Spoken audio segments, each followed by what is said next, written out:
Don't you hate when the stream splits like that?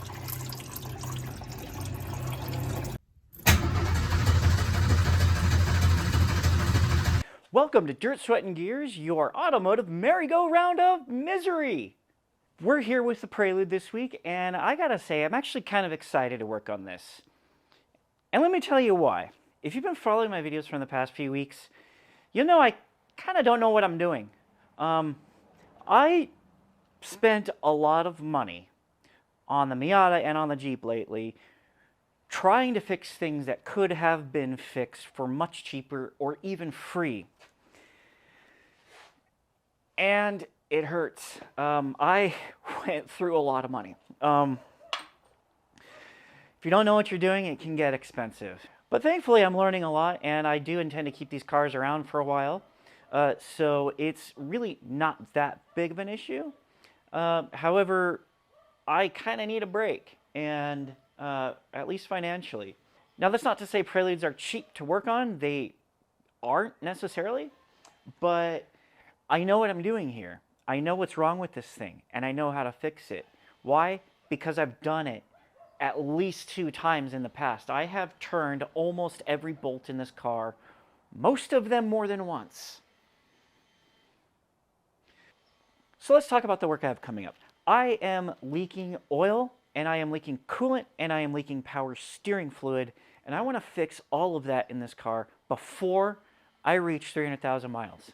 See, I am very close to 300,000 miles, and I want to drive across that finish line happy and proud and having fun with it. I don't want to drive across that finish line limping it around, checking the coolant every 100 miles, checking the oil every day, hoping that I make it without ending up on a tow truck. So we're going to spend some time with this car, and I'm going to make sure that I get it done right before we go out and take a victory lap. So let's get this thing turned around in the garage. Let's get the hood open, let's get it on jack stands, and get ready for work. So it is pretty cold in here. It is raining bananas outside. But I want to make some progress on this Prelude. The first thing I want to do is show you how I'm going to diagnose the cooling system. So I know I have at least one leak in my cooling system, and I want to show you exactly how I can determine where it's coming from. Now, over the holiday, I bought this really cool cooling system pressure tester kit. The first one got stolen by Amazon, and I ordered a replacement, and I got a second one. This is super cool. It's a Mishimoto. It's a seam radiator that I put in my workbench over here. And let's open it up. And you can see it comes with a lot of stuff. And I got the big set because I have 6 cars. They all have different radiators. They all have different radiator caps. So I wanted to make sure that I can really diagnose any of them. I don't know where this belongs, but I need to set that aside somewhere. So in order to test this, so this has both a pressure kit and a vacuum kit. There's a little meat thermometer here, which is really cool. There's tubing for doing fluid transfers and stuff. This thing is really simple to do a pressure check. I hook it up like this and I pump it up. I have it pumped up to 10, or at least it was pumped up to 10. The needle has dropped a little bit since I picked up the camera. And with the system pressurized, I can start to look for leaks, because when the system is pressurized, you start to see what happens when you're driving that you don't see when you're parked. Because the system only pressurizes after you've been driving on the freeway for a bit. So you see here where this housing connects to the head, we got some coolant seeping out right here. That gasket is no good. Really nice. So now I can find out exactly where it's leaking coolant from. My coolant is blue, and you see blue just kind of oozing out from there. I am also concerned about the water pump. That's going to be a little tricky to find, because first of all, I am leaking oil from the valve cover gasket. Also, There's a cover in the way. I have to get underneath the car. Maybe if I get underneath the car, I'll be able to see it. But let's keep looking for more leaks up here before we go down there. And look at this over here. Underneath the car, we have coolant on the driver's side. That's not a good sign. That is definitely coolant. We're also leaking oil from several places, but we're going to look at that later.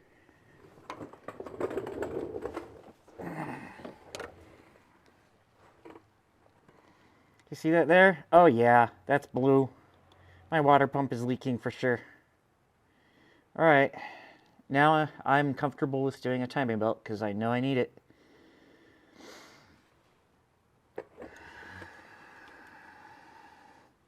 I've also got that coolant line up there that's about ready to explode. I'm leaking oil off of the filter.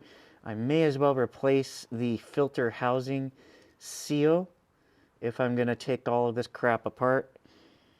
And the oil pan gasket very possibly might go as well.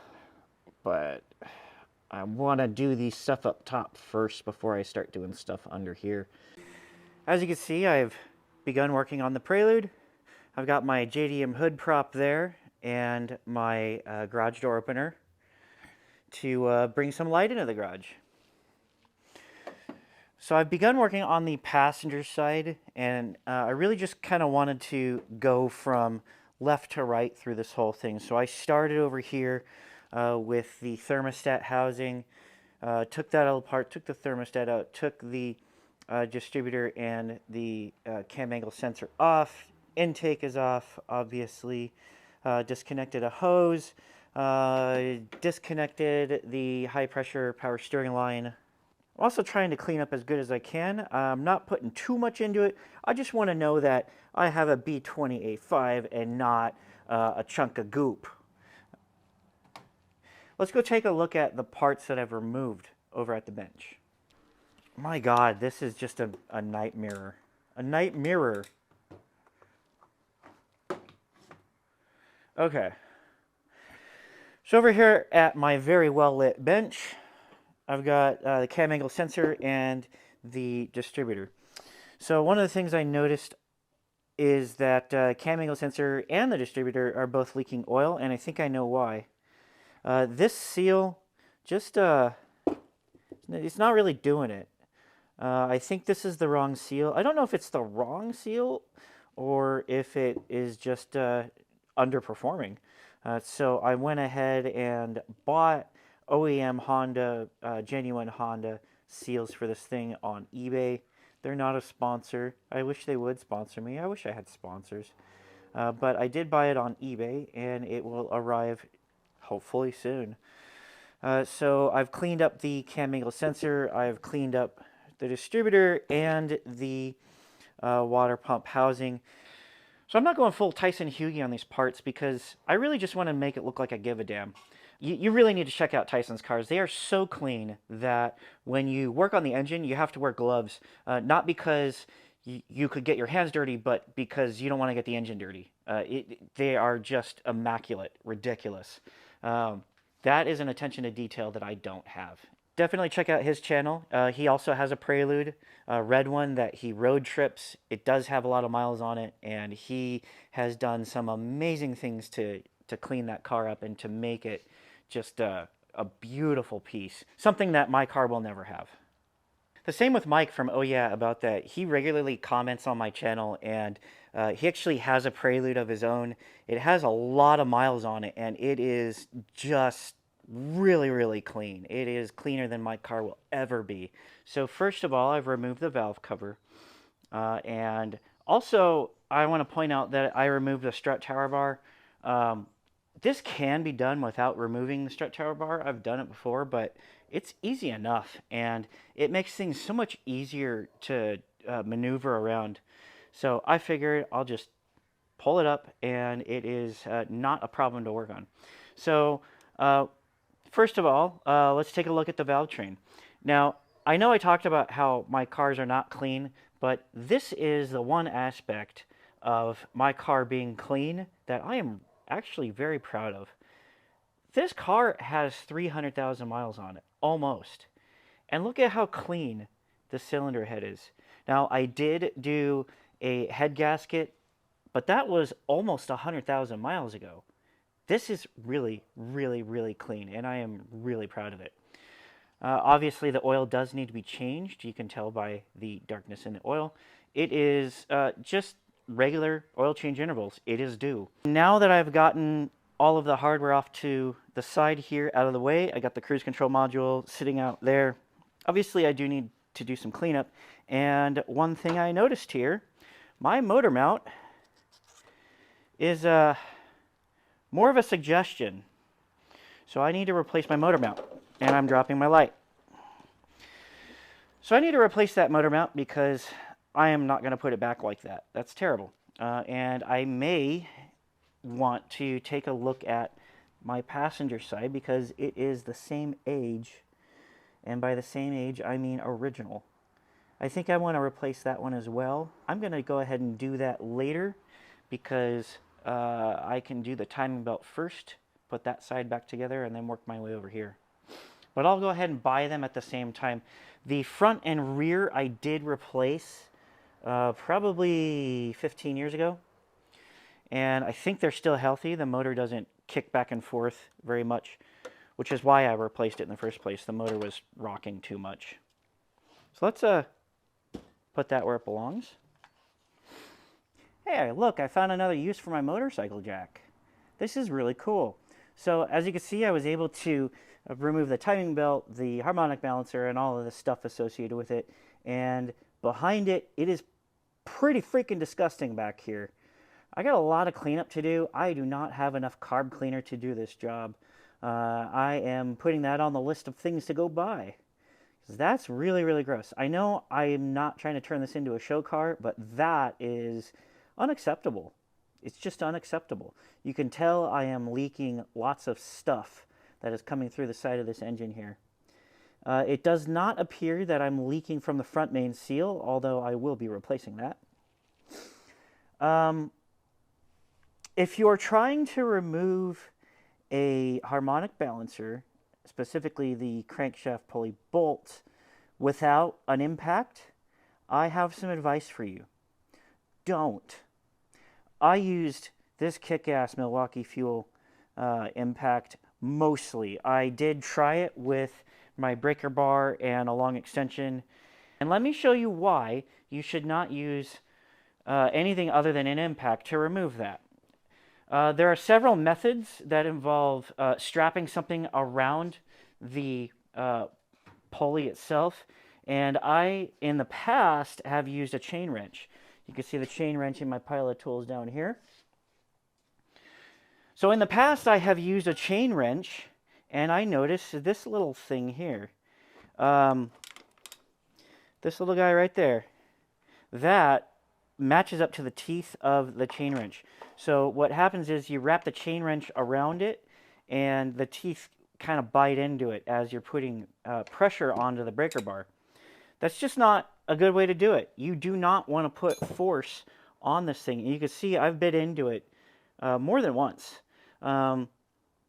It obviously ran like this for a good while. Like this is the teeth in here is not a clean bite. So it's not like I just did this. This has been like this for easily, I don't know, easily 60, 70,000 miles. So it's not like I destroyed the car doing it. Make sure I did not lose my Woodruff key. Oh, that's going to be bad. I think I lost my Woodruff key. Nope, there it is. I found it. So I'm going to stash this Woodruff key right there inside. But I digress. It's not like I destroyed the harmonic balancer doing this, but I definitely don't want to do this again. And I'm going to try to see if I can replace this thing. Maybe there's an upgrade for this car somewhere out there, but maybe not. If I do replace it, I'm definitely getting a one-piece, unlike the B21, which is a two-piece, which comes apart. I'm going to try to replace it. If not, I really don't have much of a problem putting this back on. Let's move on to the car. Moving up from the crankshaft, we have the exposed open timing covers, and it's mostly pretty clean in there. I'll probably be able to see the leak on the water pump underneath the car. We haven't been there yet. And you see here, I locked the cams with 2 wrenches and a vice grip. And that is because I locked it at top dead center. So I locked it at top dead center, and I put the crank bolt, the crankshaft, in top dead center position. So this will be nice and easy to put back on. I never learned this trick until I worked on the Miata. So if you're screaming at me, oh yeah, I've been doing this for years, this is not something that the Prelude community as a whole seems to know about, because I've been a part of the Prelude community for quite a long time, and I've never seen anyone talk about it doing this way, at least not 15 years ago.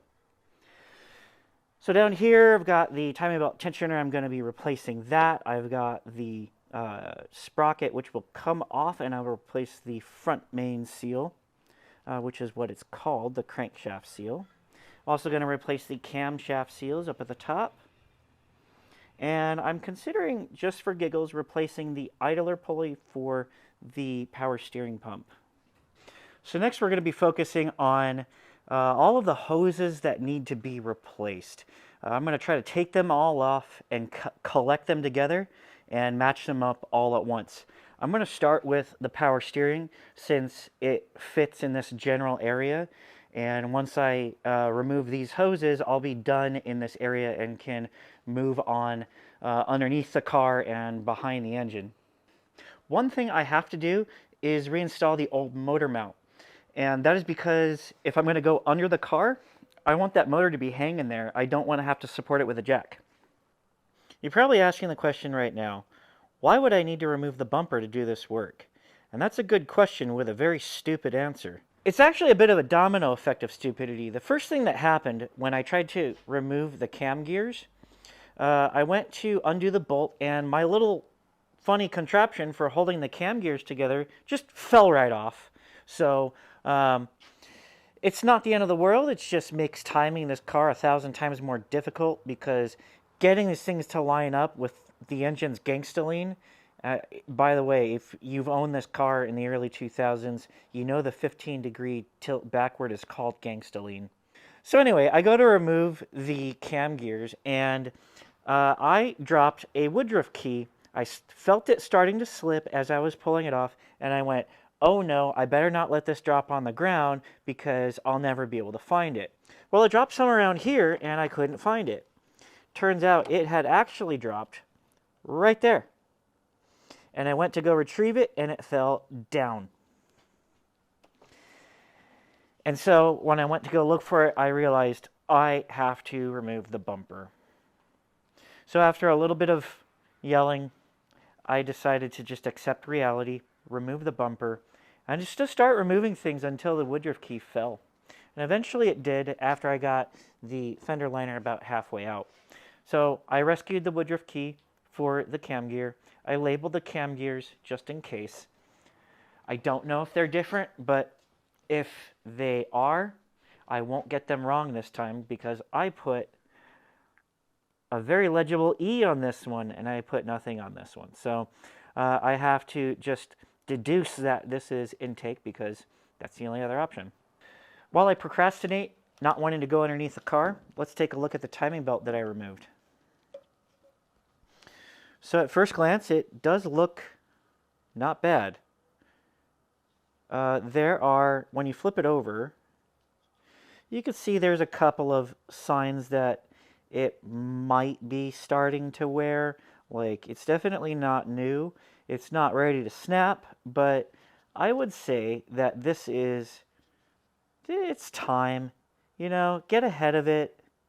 I used a genuine Honda belt, so it's would have lasted a lot longer. This time I did not order a genuine Honda. I ordered a Gates, but it's the same one that I put on the Miata, and it was a very high quality belt.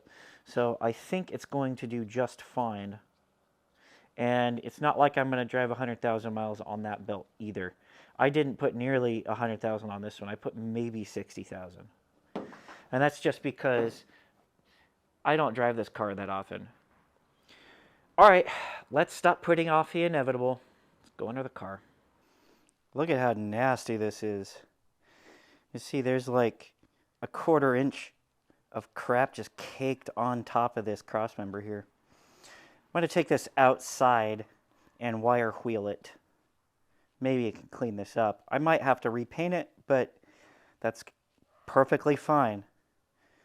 This is gross. Before we get into the car, I wanted to drain this oil filter and see if we have any sparkles.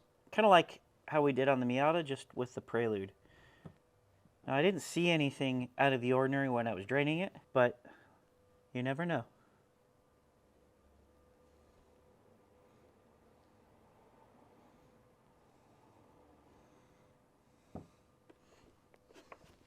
Yeah, I see nothing. There's not a speck of metal in this, so I know the Prelude is very healthy. I've put plenty of miles on it, so and I don't believe this oil even has 3,000 miles on it. We are draining it because we're going to pull the oil pan and replace the oil pan gasket. Why? Because, well, I've already done all of this work. I may as well do everything that needs to be done. Let's circle back around here and take a look at what I've done so far. So I've removed the bracket that bolts up to the intake manifold. I've obviously removed the oil filter, removed the crossmember, removed the header downpipe. I'm going to try to not remove the drive shaft, the intermediate shaft. I'm going to try to do it with this thing on here, but if I have to remove it, it won't be the end of the world. I just don't feel like it. So, next I have to remove those hoses. This is one of the worst hoses on the car, if not the worst. That one, and the one on the other side of the oil cooler are absolutely the worst on this car. Maybe the worst on any car ever.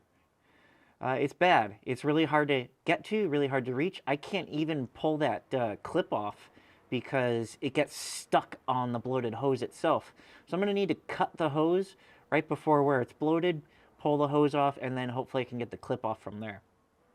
And then I'm going to take off the oil cooler itself, replace the gasket behind that because I'm already here. I may as well. And once that's all done, I may do the oil pan gasket first, though, just so that I can clean up the oil pan and not get so disgusting. It is bad. Welcome to my dedicated cleaning area.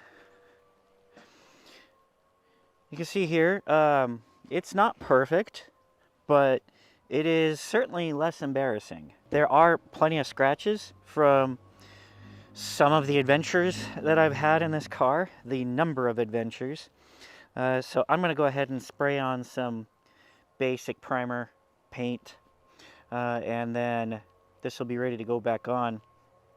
I got the oil pan off, and things are getting really interesting. First thing you notice here, you think, oh, what the hell is this? Seems pretty alarming at first, but this is actually just paint at the bottom of the tray that has flaked up. So that's not metal. That's lucky. And some of this crap is actually just crap that's fallen in to the pan while I was removing it. The radius rod, we'll take a look in just a minute, really kind of gets in the way and makes it hard to maneuver, which I am not removing.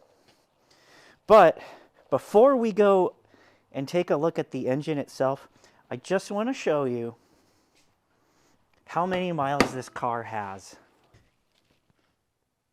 We are at 299,781 miles. This is original miles on this car with this block. This block has never been out of this car. And we're going to take a look at it right now.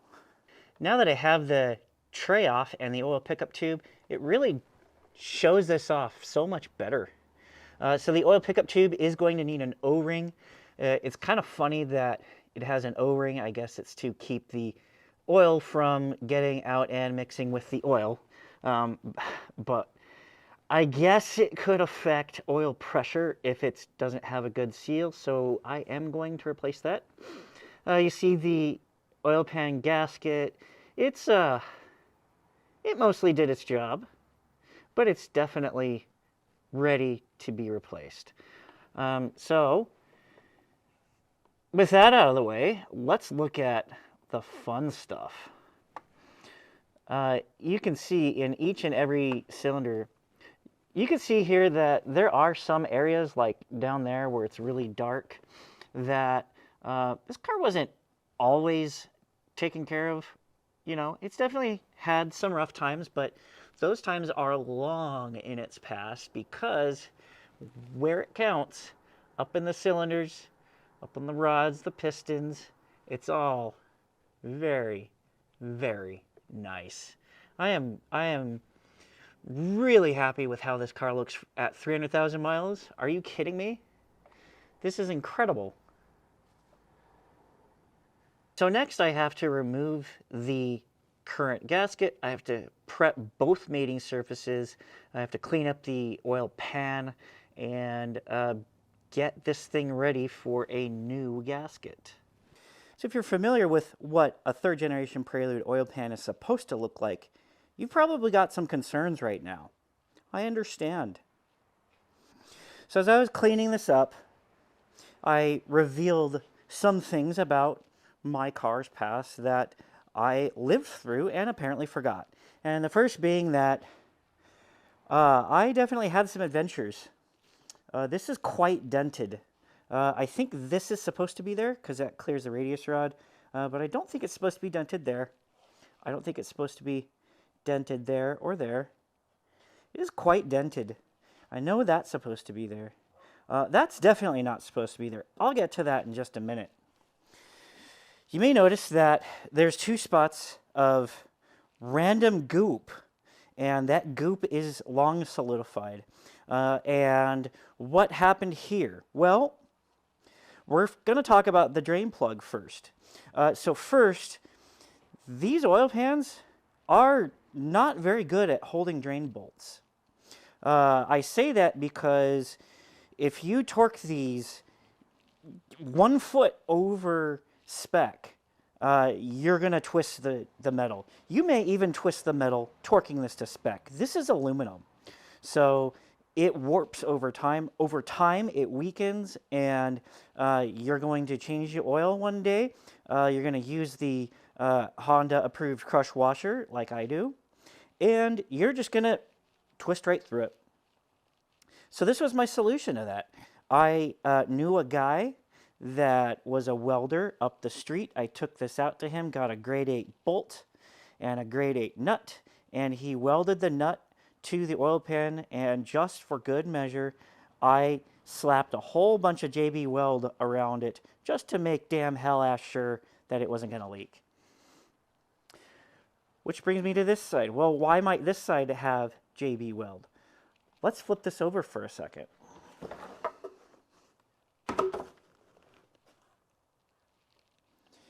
There's really no reason why it might be in need of some kind of repair. Looking at it from the inside, all I see is a couple of dents, but there's no cracking. But I remember long, long ago, I noticed some hairline cracks in the metal here, and although it was not leaking, I smeared a whole bunch of JB Weld on it just to be safe. So this puts me in an interesting position. Part of me wants to just go get a clean oil pan, but the problem I can see for that is this guy here. If I go and get another oil pan and just outright replace this, I will no longer have this grade 8 nut as my drain plug. I'm going to have to deal with the leaking BS that I had before when I initially ripped right through the metal with the stock drain plug. So I am probably going to just clean this up. I may sand this down a little bit, try to smooth this out, make it look a little more presentable, and then paint it. I don't even think I'm going to bother punching out the dents because, for one, it doesn't affect the way the car runs. The car has 300,000 miles on it. It's fine the way it is, even with the dents. And two, I don't want to disturb more of this paint on the inside. I don't want to cause any more of that flaking that you see over here. And again, I got to clean that out really, really well too. Another option is I could send this thing to get recoated, but no, I'm not doing that. So these two brackets over here are the ones that bolt up to the intake manifold. They bolt between the intake and the block itself. I had to remove those so that I could get to the two hoses that go from the main water line up to the intake manifold. So I have most of my hoses ready to take down to the hardware store and match up. I'm still missing two, and they are some of the worst. If you're watching these videos and you're curious to know what are the worst things to work on the Prelude, well, I'm going to tell you.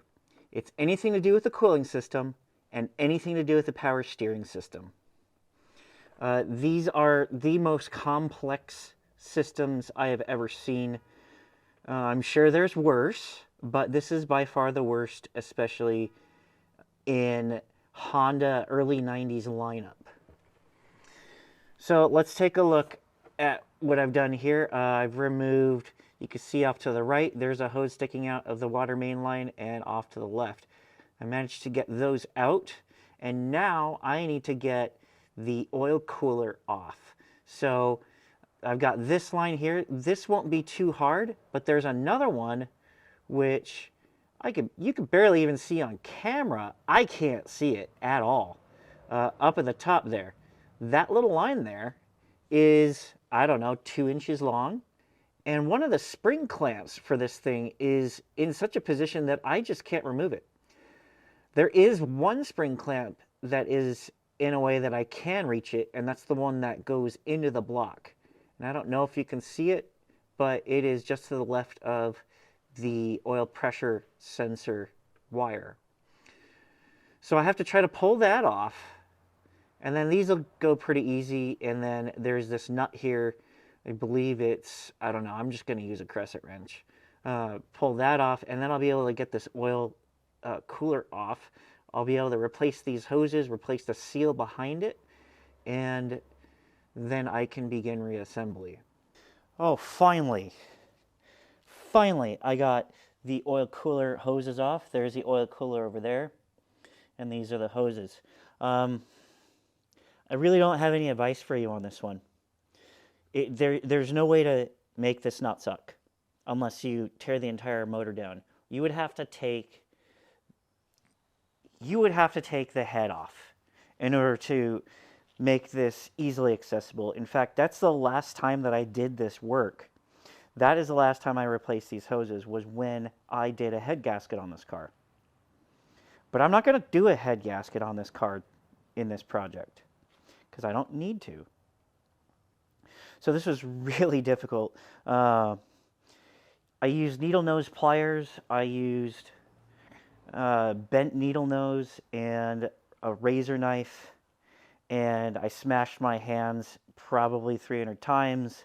Every finger on my hand hurts. I don't know how I still have fingernails. It's bad.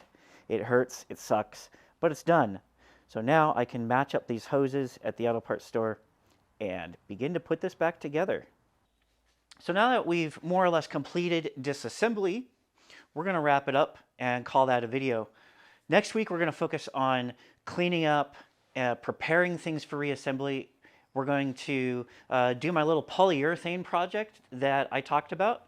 The polyurethane has arrived, and while I'm still waiting on 2 motor mounts, there are 2 motor mounts that I can do. So I'm really excited to get into that. Thank you all so much for watching. If you like what you see, like, share, subscribe, comment. If you don't like what you see, leave a comment anyway, especially if you know of a car that is even more of a nightmare when it comes to working on the cooling system. Definitely want to hear about that. Thank you all so much, and I'll see you next week.